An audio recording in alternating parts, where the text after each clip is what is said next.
Jamie Dornan, thank you for being my guest. We're here in the Lyric Theatre in Belfast, the premier theatre in Northern Ireland. You haven't trodden the boards here for a long, long, long time. Tell us about that adventure way back in the distant past. I've only trodden the boards here once, and it was 19 years ago. And we were doing Chekhov, Cherry Orchard. I don't really know what role I played. I think I was a waiter or something. I just remember, like a servant or something. I just walked around offering people drinks, I think. But I felt like I was on stage quite a lot. I mean, I think I probably played a few different roles. That was it was a long time ago. Does Jamie Dornan have a philosophy in life? I guess I subscribe somewhat to the idea of that school of you only live once, a version of that probably, and that life is for living, and you have to enjoy yourself and take a lot of risks. And but then your sort of life ideas change when you become a parent. I think the whole idea of what life is and what it means and why we're all here and all those sort of big scary questions, that all goes out the window when you have a kid. It all just turns everything on its head. So I think it's dangerous to fully subscribe to one total way of living, because I think we all know that anything can happen and massive events change your plan if you have one, and I just sort of take it as it comes, really. Do you ever think about death? No, when I was younger, I used to be quite ignorant to death, and I was sort of openly sort of unafraid of it, and I would say that. I would say I'm not afraid of dying, and I sort of didn't want to live my life that way, and I still feel that to a point. I don't want to be someone who's fearful of the idea of it, but again, when you become a parent, you aren't going to take sort of physical risks that could, induce death. I'm not going to jump out of a plane. I probably would have wanted to do that before I became a father. I'm not going to do that now. And I think about it much less now, but when I was younger, based on events and things that happened, I guess it was more in my consciousness. And but I try not to think about it too often. Death visited your home almost 20 years ago, in fact 20 years ago this July, when your very young mum died. You were just 16. What sort of an impact has that death had on you? Truth be told, I think I'm still sort of finding that out. I think grief is a bizarre concept and feeling, and it's very powerful, and it creeps up on you, and even 20 years on it'll creep up on you, and that they say that thing of grief, it comes in waves, and I truly believe that, but I don't think it comes in waves, just an immediacy of the death. I think it 20 years on, I'll have days where it'll just smack me around the face. Again, I think having 2 kids has an impact on that. So I think the impact it's had on me is forever evolving, and now watching my wife be a mother and both my sisters being mothers, and seeing the role a mother plays in young lives, and then realising that I didn't have that for a section of my my youth. It's a big thing. It felt like a big thing at the time, obviously, and it was a horrendous time in my life, and you're never over it. Do you keep the memories of your mummy alive in your little children as they are now beginning to grow up? Yep, very much so. We have pictures of my mum around our house, and we're forever telling both my kids. Well, our youngest is not even 2 yet, so it's tricky for her, but our 4-year-old asks questions about her all the time, and I think it's only right that we do that. She is their grandmother, and we want them to know that. So yeah, it's something that's very important to me and both my sisters, I think. What traits did you inherit, do you think, from your mum? I try to ask myself that quite often. The answer still escapes me. I think my mum was a creative person. And my dad is, as you know, is a creative person himself, but found himself in I feel like my dad's been quite creative in an industry where it doesn't allow for a lot of creativity at times, and that's bothered him a lot in the world of medicine. But my mum wanted to go to art school and got accepted to art school, and went away for a summer, I think, and then came back and just go to art school, and her parents had cancelled the application and had enrolled her into nurse college, so they made that decision for her, and that grated on my mother her whole life, you know, and she continued to draw and paint throughout our childhood, and probably the only A's I ever got for my art were actually done by my mum. I probably shouldn't admit that, but yeah, so I thought maybe something about me being in a creative industry I took from my mother.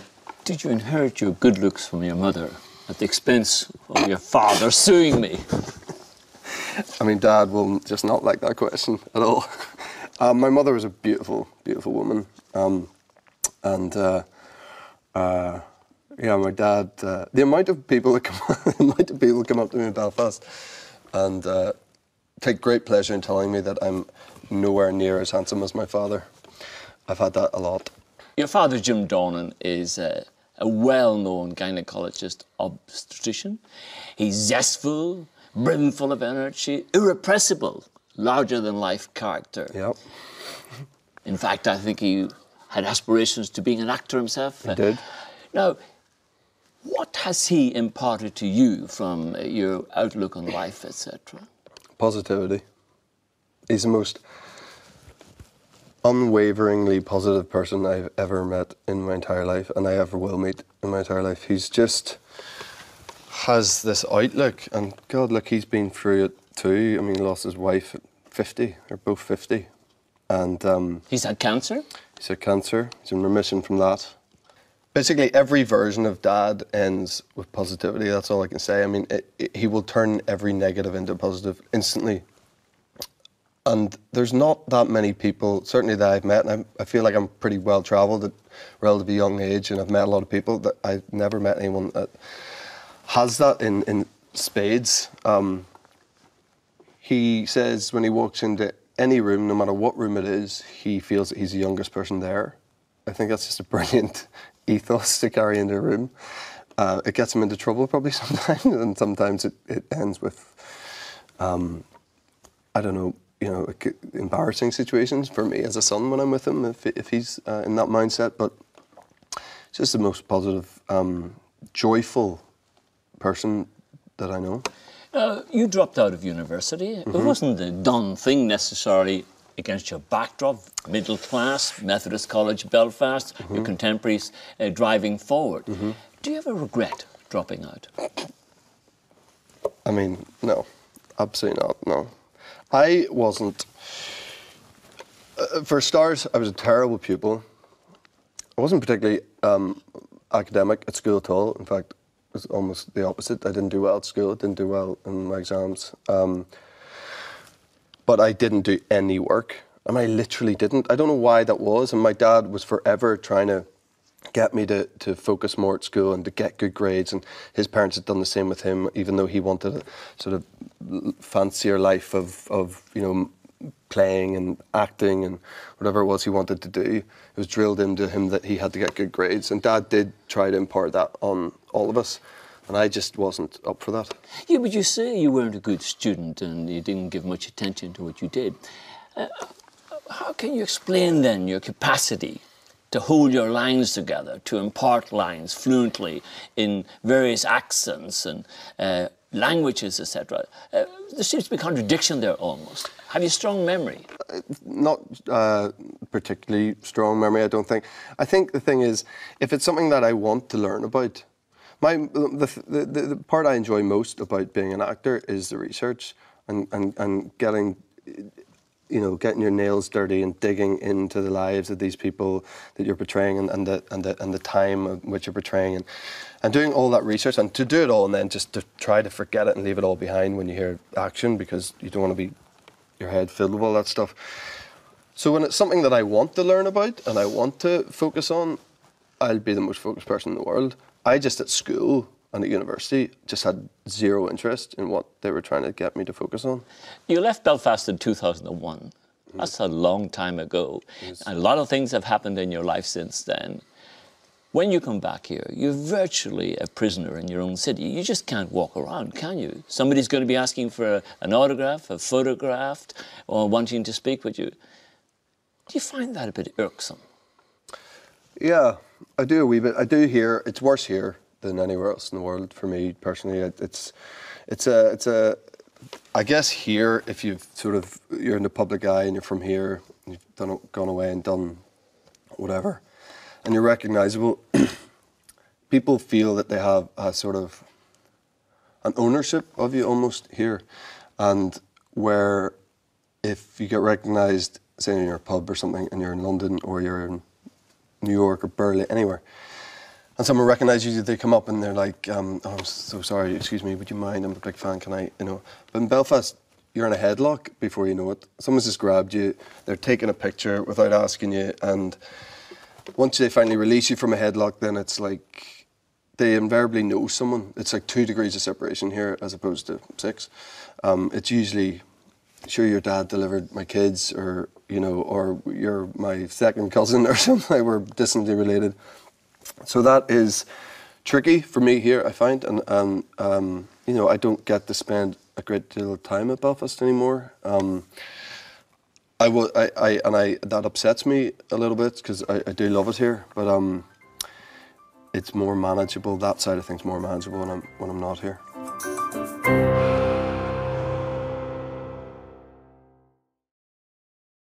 Did you always want to be famous? No, I don't want to be famous. I don't like the idea of fame. I didn't always want to be an actor. I did want to. When I dropped out of uni, which was it was a big thing, and it was a lot of long conversations in that sort of room in the house that you never use. And Dad would bring me in there, and we'd have like long, drawn out chats about future and. And I said, Dad, I don't want to go back to uni. I was doing a marketing degree. I had absolutely zero interest in it. And fair play to Dad, because he gave me the go ahead to on a whim go to London. And I think,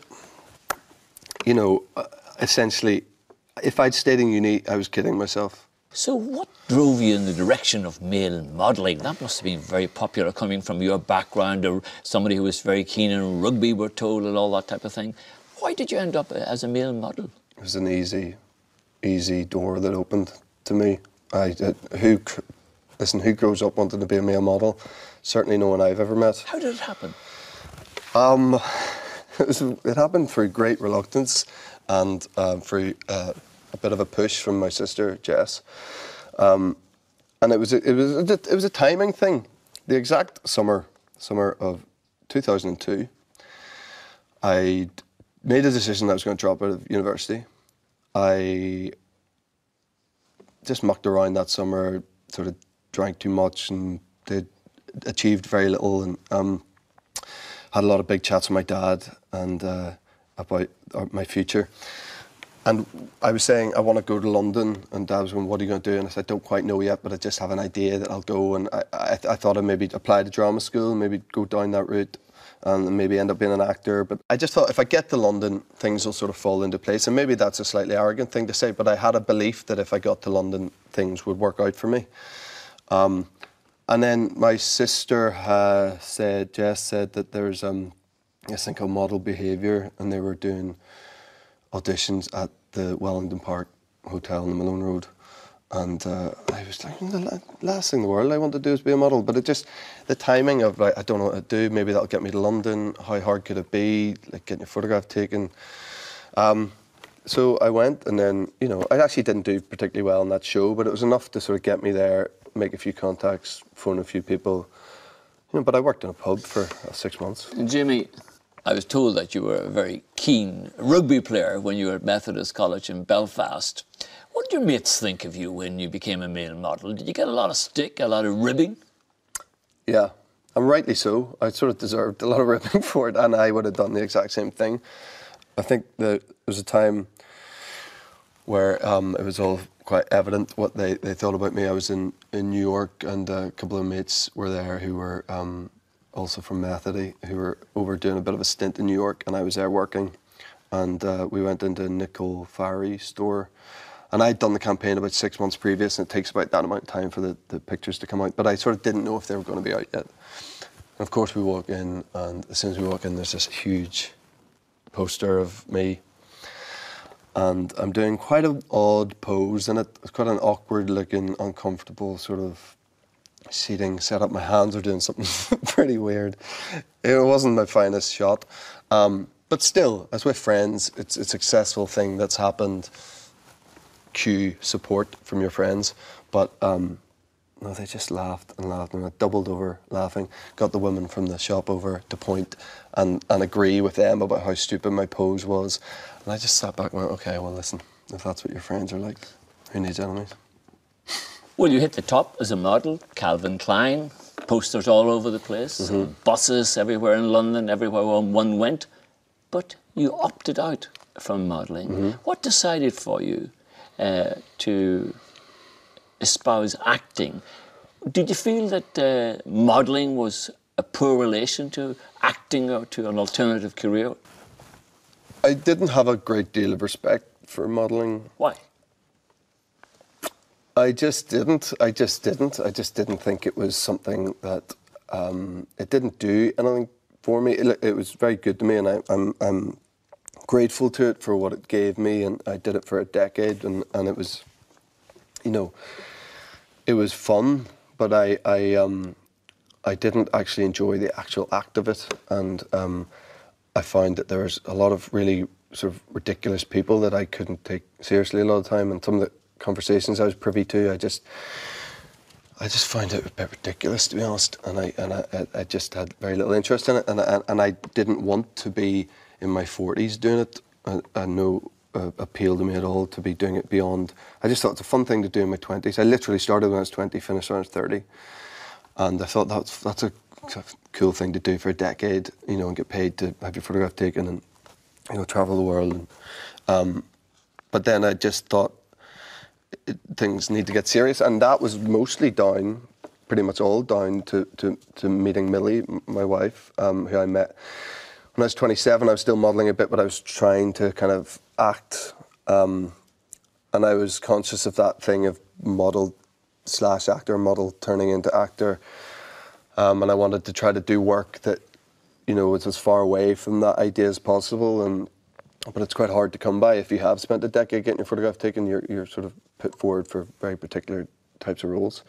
But when I met Millie, and I knew the night I met her that I was going to marry her, so I thought, I just have to get a bit serious here. And being serious to me wasn't to continue modelling. I want to follow on your acting career in a moment, but you say the night you met Millie, you knew you wanted to marry her. 100%, yeah. Was that your epiphany moment? I didn't tell her that. That would have been a bit too strong, I think, as an opener. It was definitely an epiphany moment. I feel like you'll have a few of those in your life, and it was yeah.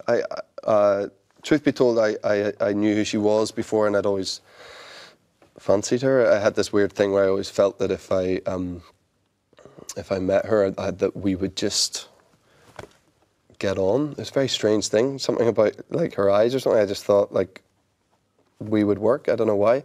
So then when I knew she was going to be at this house party in LA in February 2010, I got up to that house party pretty fast. Let me ask you something. Do you still tell her this? I tell my wife I love her 10 times a day. I do. I think that's really important. I don't do it because I think that's what she should do as a husband. I do that because that's what I think. Well, now that she knows you so well, yeah. Does she tell you 10 times a day that she loves you? 7 or 8, probably. I think I get a few sort of no responses. Success didn't come overnight for you in terms of being an actor.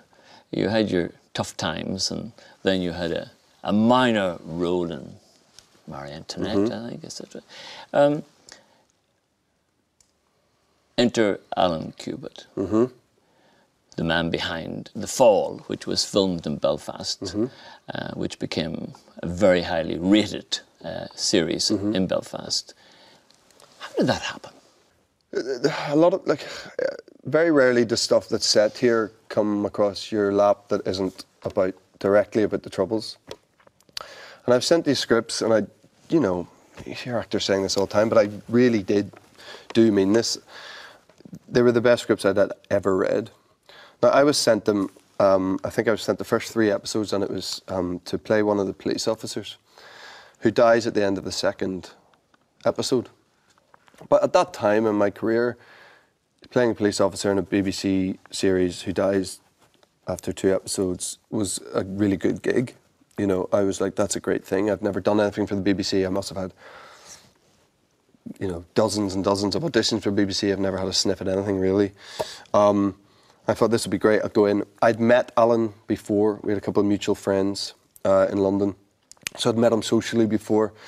So when I went in, it was nice there because he was a friendly face. I did the audition. I'm a terrible auditioner. I've never in my life come out of an audition that I thought went well. I've always just gone, well, that's a waste of everyone's time. And it was the first audition I ever came out of where I went, you know what, that was all right. I think that was all right. I think I did well there. So I was going out to LA for pilot season immediately after the audition I had had, or 2 weeks after the audition I'd had for The Fall. And the idea was we would rent a house for 4 weeks, and I'd stay out there the whole time trying to get a job.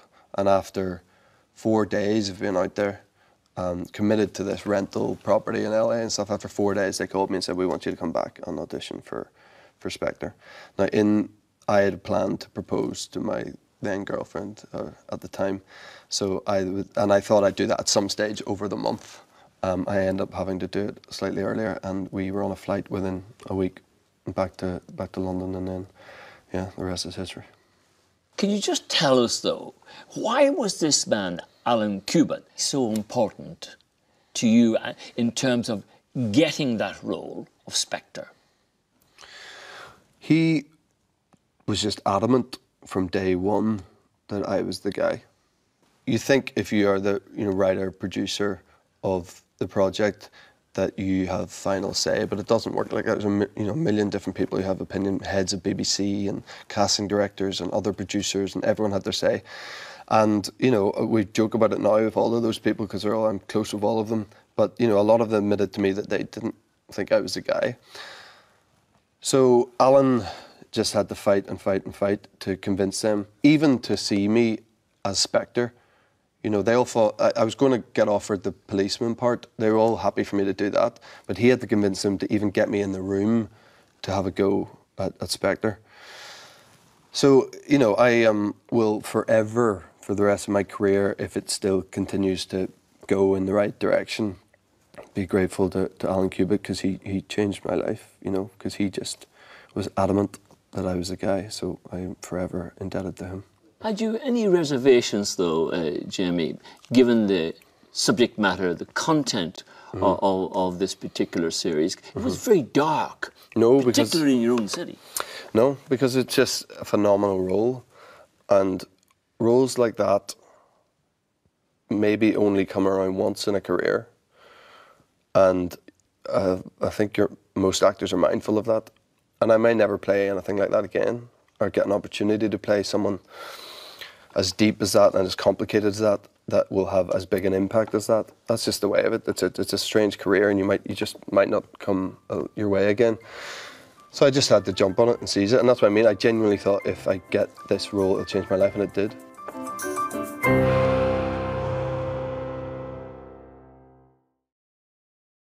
50 Shades of Grey. Yeah. Now, it's a big jump from Mr. Spectre to becoming Mr. Grey.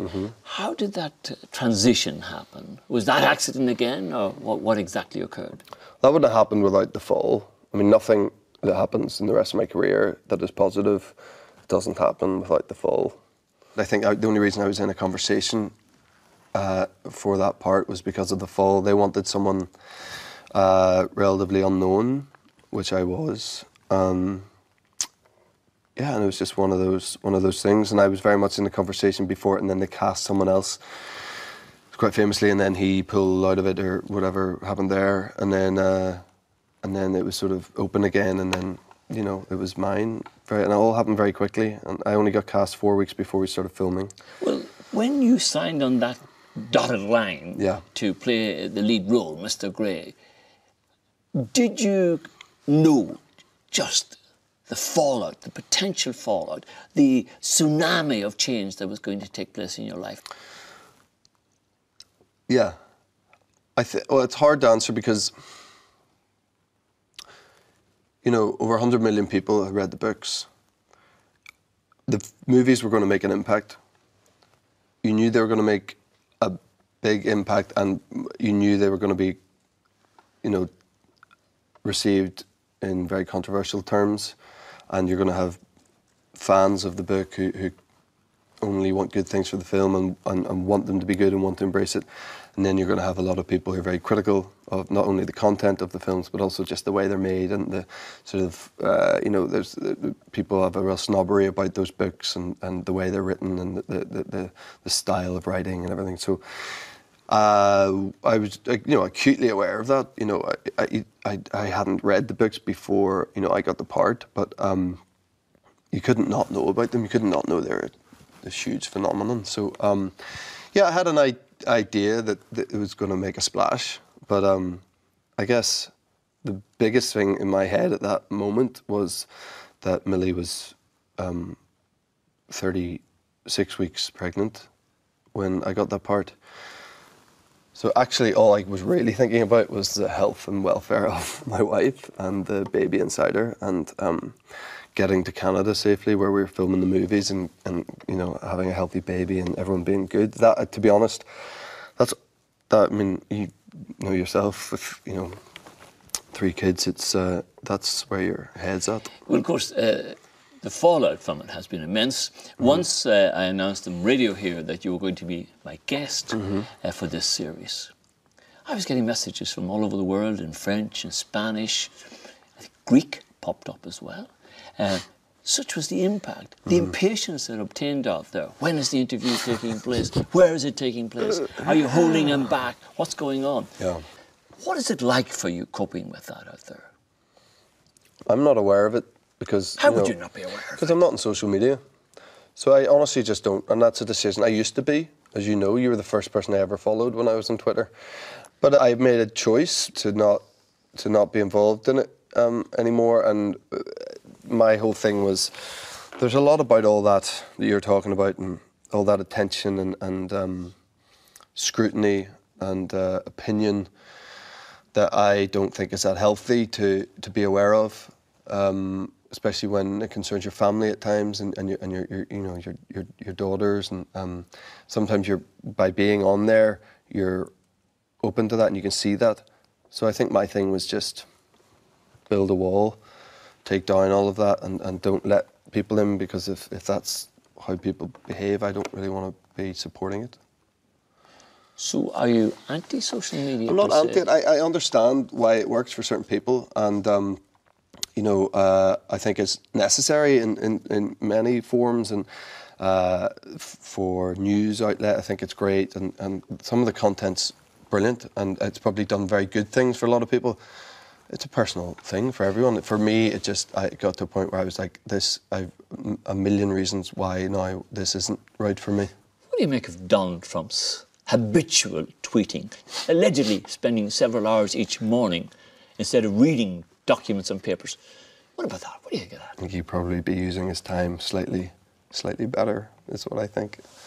I've got lots of opinions on Donald Trump that we probably shouldn't get into. Let's hear them. Let's hear them. It's not the right platform. Are you likely to play golf with them? Possibly not. If he invited you to play golf, would you play with them? That's the thing. It's very hard. I mean, you know, Rory had this issue, and I was speaking to Rory McIlroy. Rory McIlroy. You're put in quite a tricky situation there when you know, the leader of the free world comes and asks you if you want to play a game of golf, and if you just say that it's just a game of golf and you don't attach anything else to it, and political views and all of that, then it is just a game of golf, and where's the harm in that? And but then everything gets so blown up now, and social media is part of that, definitely.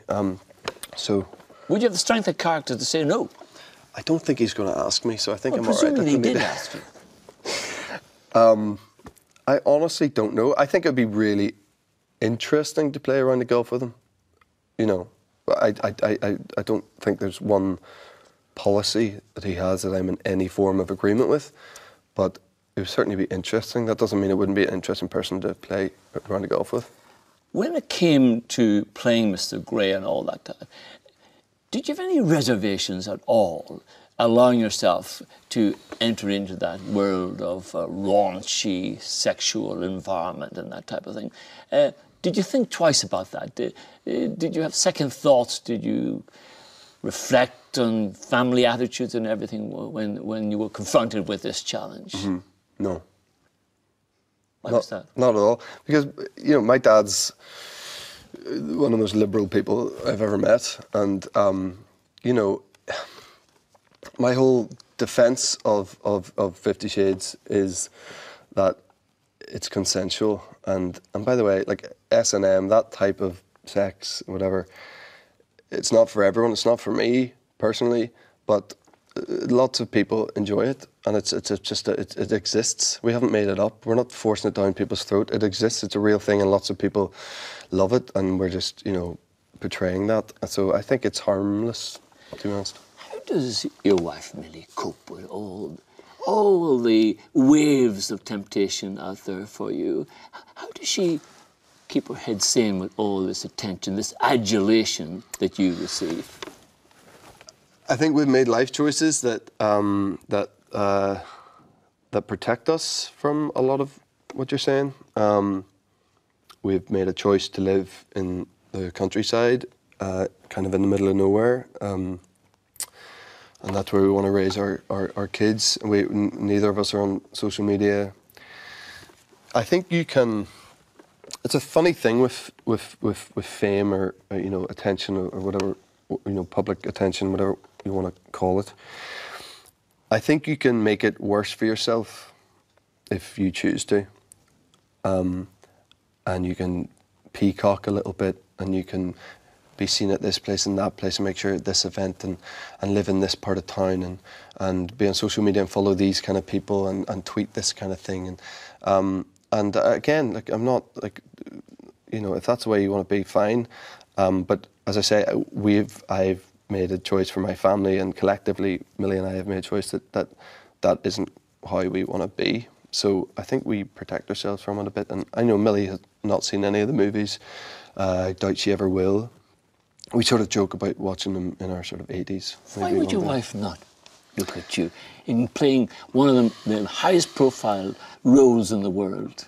There's Plenty of sex in those movies. I just don't know why you'd want to watch your husband simulate sex with someone else for, you know, 40 minutes out of an hour-and-a-half movie. I just, you know, yeah, I mean, she's so supportive about the whole thing. She's been with me the entire time we've been shooting them. She comes to set on certain days when we're not doing certain scenes. Her and Dakota have an amazing relationship. They're very close, and you know, so it supports in every way. Comes to the premiere. I don't watch the movie at the premiere, you know. I always have to go off and do press or something anyway, and I've usually seen it by that point. So it just has served her not to watch them.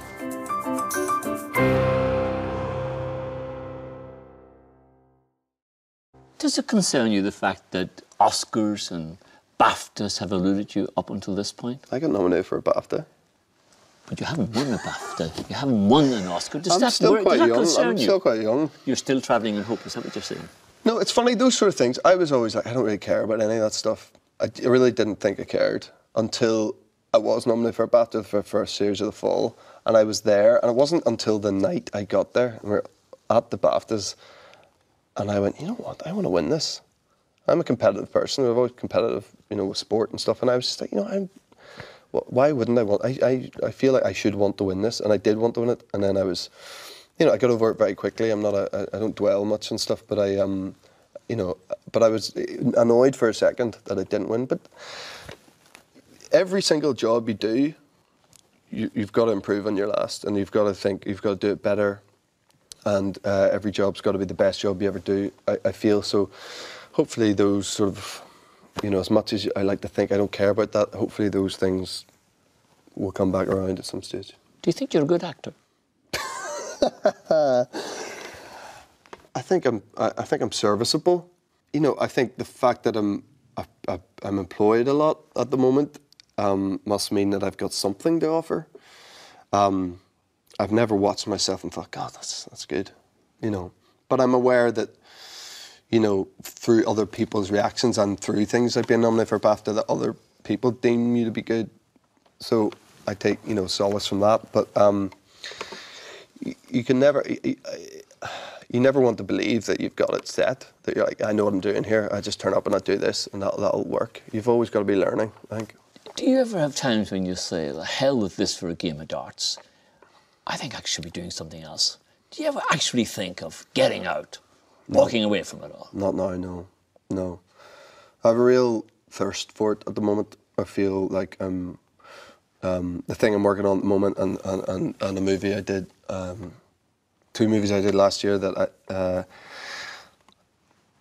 you know, that whole thing of like wanting the next one to be the best one and putting more and more into it. I feel like I'm really trying to sort of fill those levels at the moment, and I want to pour everything into it, so I love it. Tell me the story, Jamie, about meeting the chef from Skull in Jordan. Mm-hmm. So I was doing A Private War. It's a movie about war correspondent Marie Colvin, and we were filming the whole thing out in Jordan up until Christmas there, and got into the hotel in Jordan at 1 o'clock in the morning. At 8 o'clock in the morning, I get a call. The hotel phone is ringing. No one knows I'm here yet, really. I'm thinking it might be production, whatever. I answer, and it's he goes, "Hello, is that Jamie?" I said, "Hi." So this is Tom. I'm the executive chef here. I said, "Oh, nice to meet you, Tom." He goes, "I hear you're Irish." "Yeah, I am indeed. Yeah. I just want you to know that anything you need over the next month, you just let me know, and I'll sort it out." And that was it, and that was just from being Irish. I just had this in with the chef, which actually worked out really well. He's from Skull in West Cork. You declared yourself with such ease there. I'm Irish. Mm-hmm. Is that how you feel? Yeah, it is. It is. I mean, when people ask me where I'm from, I say Northern Ireland, because that's the truth. But when it boils down to it, and it does boil down to it a lot, because you're asked this a lot, and because when people know where you're from, if you're from Belfast, I travel all around the world, and just people want to know that very thing. Do you consider yourself Irish or British? Or they ask you Catholic or Protestant, which personally to me neither apply. And so I feel, if it comes down to it, do I feel British or Irish? I just feel Irish. A lot of that's down to so many different reasons, mostly geography, that we are an island separate from the UK. So why would you feel more connected to that other piece of land than you do to the piece of land that you're living on? Also, you know, as you know, I'm a big rugby fan, and you know, I've had my whole life either being in Lansdowne Road in Dublin or watching it on TV or watching it in pubs all over the world, screaming, "Go on Ireland, come on Ireland." Then how could I not call myself Irish? Have you made any sense out of Brexit? Are you European? Are you anti-Europe? Are you Brexiteer? What are you? I'm anti-Brexit. I am kept awake at night for what it means for this country. I can't really see a sort of sound solution. Some of the people who have a say in it over here break my heart a little bit. You mean in Northern Ireland? Mm-hmm. I think this is the last thing that this country needs at the moment, and I just don't see how there's a positive outcome for Northern Ireland no matter. There's lots of different, very interesting options on the table, and I think they should all be seriously considered, but who knows where we'll end up. Jimmy, what are your biggest fears in life? Actually, someone asked me that recently, and I didn't have an answer. I don't. The only thing that I can think of is that I fail my family, that I don't provide for my wife and my kids. Do you ever worry though that in a very fickle world, against the backdrop of all the temptations out there, given the nature of the industry in which you operate, that you might fail your wife, you might fail your family. Does that concern you? No, because I'm quite a determined person, more determined than I realised I was, certainly when I was sort of 19 and I was fittering around trying to work out what I wanted to do, and I was quite non-committal back then. But now I feel very determined to succeed. And again, maybe that thing touched on earlier about a self-belief that, you know, if I move to London, I think things will work out, and you know, ultimately they have to this point. I back myself that I will be able to keep the ship steady. If you weren't an actor, what do you think you'd like to do? Sport, some kind of sport. No, I wasn't good enough really to play any sport. I was decent at sport and at many different ones, but not, you know, didn't excel at anything, and that sort of bothered me. But if you'd asked me at 16, 17, 18, what I'd be doing, I'd be amazed to hear that I wouldn't be involved in sport in some capacity. And you know, like a lot of people watched Jerry Maguire and just thought they wanted to be like a sports agent. Yeah, I'm obsessed with sport. What's the role above all roles that you want to play? Don't think like that. What about James Bond? Don't think about it. Why not? Because it's such. Setting goals in this trade as an actor is a really bad idea, I think, because it's so unpredictable and you don't have a clue what's going to happen, and you know, you're always jealous as an actor. I feel. I'm delighted at everything I've done, especially, you know, in the last year or so. I've just put so much heart and soul and love into it, and I think this is going to be something that I can look back on and be really proud. And you put everything into it, but then there'll be, you know, one of your mates will do something, or you read a script that you really like, and one of your mates will do it, and you're happy for them. But then there's a pang of jealousy as well, but then you might do something that they want to do, and there's always another career. As happy as you are, and as employed as you are, and as satisfied as you are as an actor, there's always going to be like, I like his career. I like some of the choices he makes are better. Or, you know, why can't I have that? You know, and that doesn't stop. I mean, DiCaprio probably thinks like that. You know, he's probably like, oh, I want, you know, Day-Lewis's career. I want as much respect as him. Do you recall the morning when I picked you up in Stimulus for your work experience with me at Parliament Buildings? Very well. Tell me about that moment. I did 4 or 5 days with you. You gave us the last day off, I remember very clearly, because you called me and I was getting up and getting in the shower to come and meet you, and you said it was a quiet day at Stormont. And what do you think I learned about you at that stage? Yeah, you were probably... So what was the first question I asked you when you got into the car? Oh, you're testing me. First question you asked me was... What paper did I read? No. What was it? I asked you, what was the lead story on the radio news that morning? What was my second question? What paper do you read? What was your answer? The Mirror. What did I ask you? You asked why? And what did you say? I said the sport. Does Jamie Dornan know who he is today? Or has he changed? Or have the people around Jamie Dornan changed? I think I have a decent idea of who I am. I don't think that I knew you were going to do that. Let me answer the rest of it first. I feel like the people around me are the same, and that doesn't change, you know, and that's a brilliant thing, and that's one of the best gifts that being from here and going to Methody it had for me. It gave me the friends that I'm going to have the rest of my life. So, you know, your family never changes. The fundamentals in your life don't change. And I feel that I am just a more developed version of that sort of mirror reading, you know, naive kid when I was 17 to work experience with you. I feel that I'm in relative control of myself. I don't do anything too crazy to excess, or you know, I feel like I hope I'm a good husband and a good father, and beyond that, I don't really care. Jamie Dornan, thank you for being my guest. Thanks, Eamonn. Thank you. Pleasure.